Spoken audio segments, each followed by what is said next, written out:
Well, happy Sunday, everybody. It is December 11th, 2022, and I just wanted to come in here and vlog a little bit. This video will probably be like the first that gets on YouTube and kind of introduces me to the world of YouTube. I had made others, but because I don't have a computer and they ended up being like several different videos I needed to put together, and I don't have that program that can do that on my phone. Those will go up, or if they're not already, they will just be, like 1, 2, and 3. And so I did talk in there on those videos about, I don't know, a few things. I don't remember, so you may hear.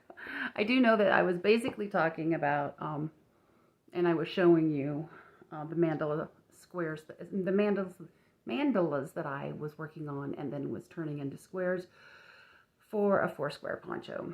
And I'm still working on that. But I wanted to just kind of jump in real quick. I was feeling pretty good today. I've filmed this many times, unfortunately, mainly because either the lighting was going in and out, or my dogs were chewing on bones, or I didn't like the way that my hair looked. I don't know. My hair is actually looks okay. It's just not as curly as it normally is. Anyhow, let's just go over a few things real quick. I wanted to share a new pattern that I've created that I will do a tutorial on here pretty soon, and it is called the winter flower. Okay, it's a really quick pattern. It's a really quick project. You can do it in any yarn, any, thickness. I am not a fan of really big bulky yarns. I tend to crochet a lot in thinner yarns. And I especially love playing around with lace yarns or threads. I was originally going to do this in a thread, but I had a ball of Scarfie, and even though it's not really considered a real thin yarn because it's got some,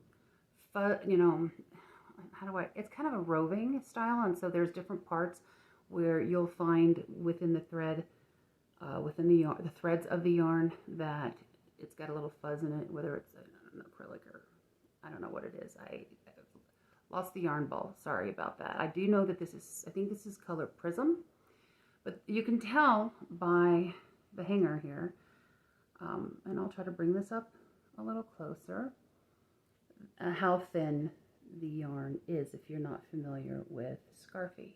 Okay, I really enjoyed working with this. I'm making tons of them, and there's a little bit of a brown, kind of gold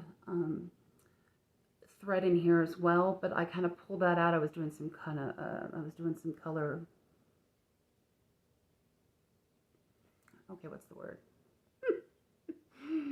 Well, I was controlling the colors. I think I am going to go back and make a few of those, just because I think I do think I am going to like it. I've got a tree. It's a gilded gold, kind of gilded tree that's bare, that I've had for years. Bought it at Pier 1, and let me tell you, ladies and gentlemen, how much this gal misses Pier 1. I mean, I really miss Pier 1. When they closed, that was the one store that I was really saddened about, mainly because I just love going through there. They didn't always have my aesthetic, but they just had just a variety of different things, and especially Christmas or the different holiday seasons was just fun to go in there, and Christmas in particular. But I got this tree, and I've been using it ever since, and it's been through quite a bit. It's fallen and it's kind of bent but it's bare.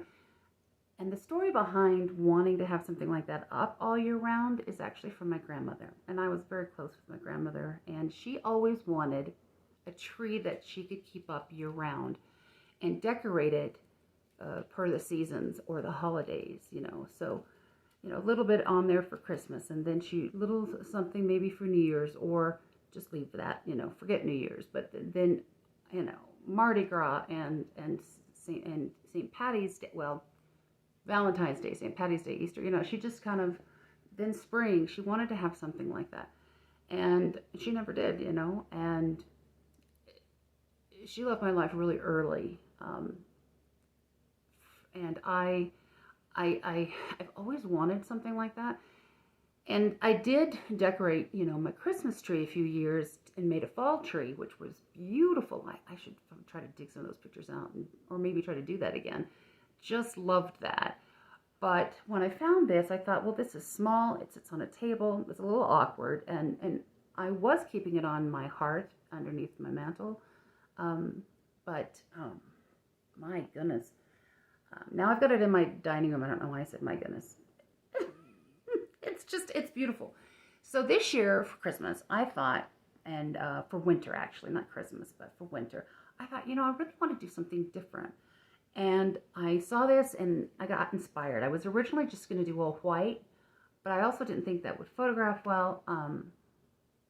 Not everybody loves, you know, working with thin threads. And I know you see neutral all the time. Everybody's into neutrals.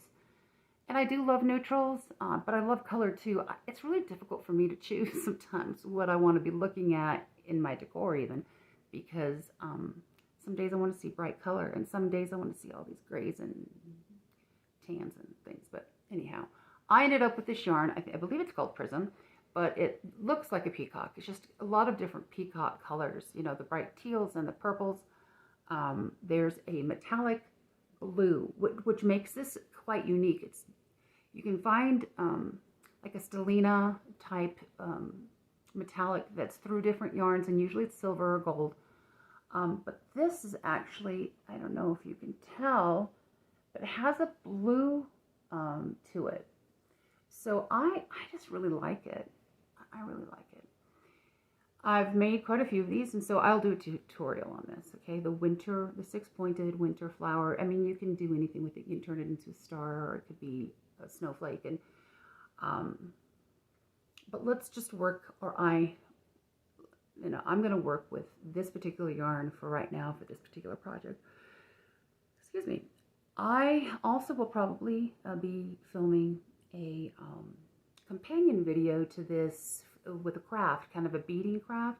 Like I said, I have a lot of different skills and interests, and beads are one of them, and I love shiny things anyway. And I thought alongside these on the tree would be cool to just have, you know, just a few beads that were a variety of different teals maybe, and on the tree to kind of give it a little bit of bling. Anyway, so that is one of the projects that you'll see coming forward. I wanted to share with you what my granddaughter and I did yesterday, and I didn't take any pictures, so apologize. It was kind of a last minute thing. I watch her on Fridays, and I decided to make a cornstarch soda dough that I have seen a couple different YouTubers do, or different places on Pinterest, and I think I got the recipe right. And because I wanted something really bright white, something that was just, you know, just shockingly white. And so I've never done anything like this before, but it was rather interesting. I have had some quirks with it, but let me show you some of the outcome. I have a Martha Stewart, glitter that's been sitting around forever, and it's kind of thin. And so what I ended up doing was actually kneading some of that into the dough. You know how sometimes when you have something around forever and you're like, I just want to use it so I could buy something new. But it is very pretty. It's iridescent. So I ended up kneading it into some of the dough. You know, and I realized I don't have very many Christmas, well, I don't have any hardly, Christmas cookie cutters. And I just recently had bought some cookie cutters, because I usually don't make cookies, but I was actually planning on doing something like that this year. Anyway, I don't know how well this is going to show up on camera. I decided to make a heart, and then I inserted it here. Let me see here if I can kind of, let's see, will you show up and how pretty will you be? I don't know. But I did this one, and we just used a straw to make the holes, okay?